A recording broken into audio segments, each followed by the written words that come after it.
You know, you guys, you both were really fantastic in this unusual and heartwarming war movie. Thanks. There are so many interesting aspects to this film.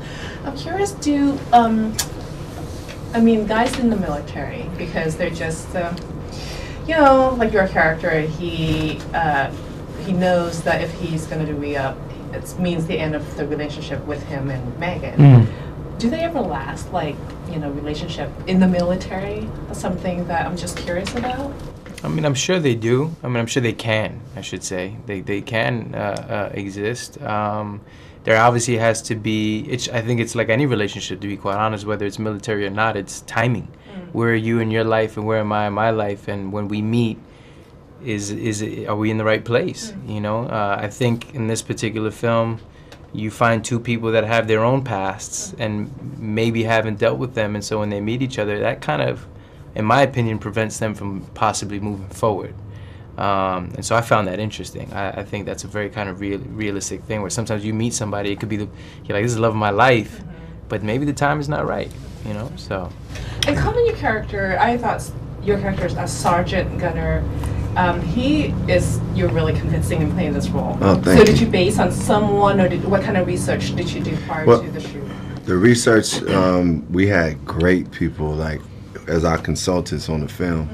And we got to see, like, whether it was Sergeant Major Divas and also the David and Tony, these two twins that were in the Marines. These guys gave us all these different perspectives, and it just showed us how much of a human being anybody in the Marines or any military is. It's not like you could just group and just stereotype. So I just was picking their brains. We had them, I first started by talking to one of my friends who was once in the military, was once a Marine. And just, I remember David and Tony would always show me this one gunny sergeant, and the speech he was giving. I always watched that speech, and I was like, man, this is a real dude, because he was smoking a cigarette and talking to the before they were about to go off to war.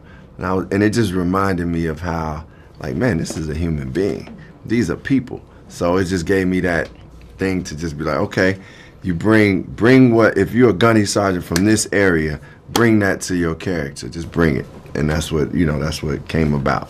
So what went through his mind as he was giving the speech and smoking? Like, did you ask these guys, like, right before you walk out, you go to war, like, what kind of things mentally did they really prepare? I mean, they know this could be the last time they're gonna.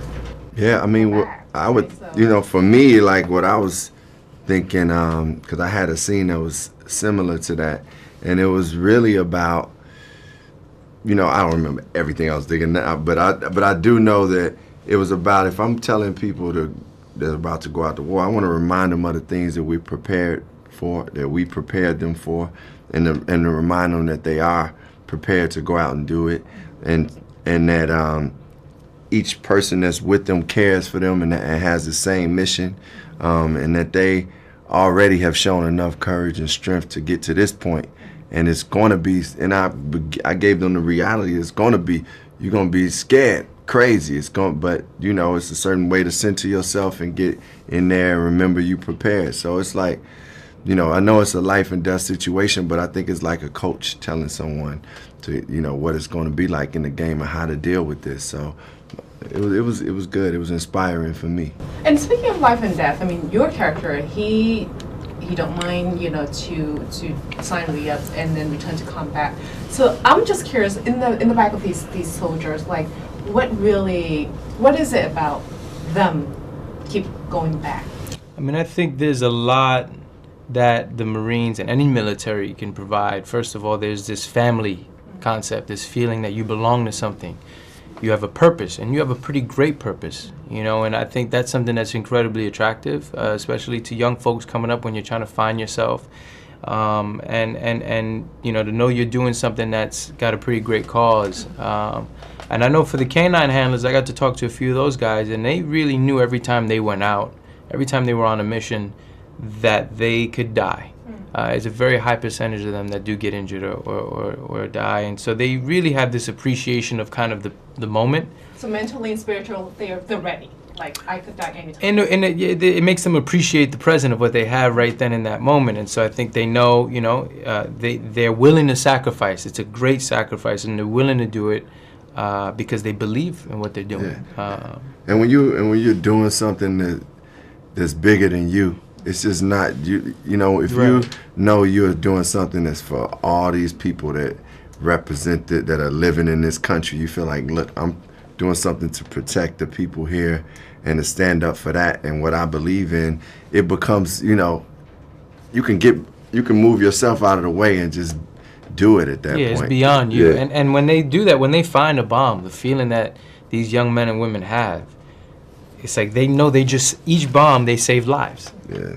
They would say that. They go, I found this bomb, I just know I serve my purpose right now, which is a pretty incredible, I'm saving lives, and it's an incredible feeling.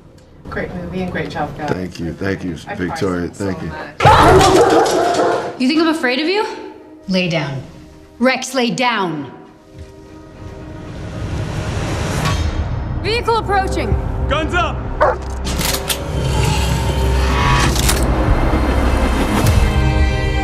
Why'd you join? To get away from my life. We're shipping out tomorrow. We are so not ready for this. Clear! Levy, check the vehicle!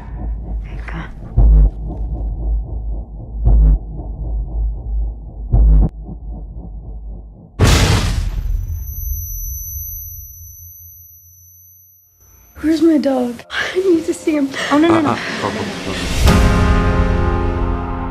You cannot come back to my house like some big war hero. Back off, Mom! You can't let your whole life fall apart over some dog. That dog saved my life. We walk through the fire. Please just change his classification so that I can adopt him when he gets back. They aren't pets.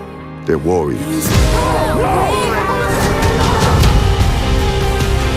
Senator, can I just have a moment of your time? His name is Rex. He saved thousands of lives in Iraq. What did you say your name was? Corporal Megan Levy.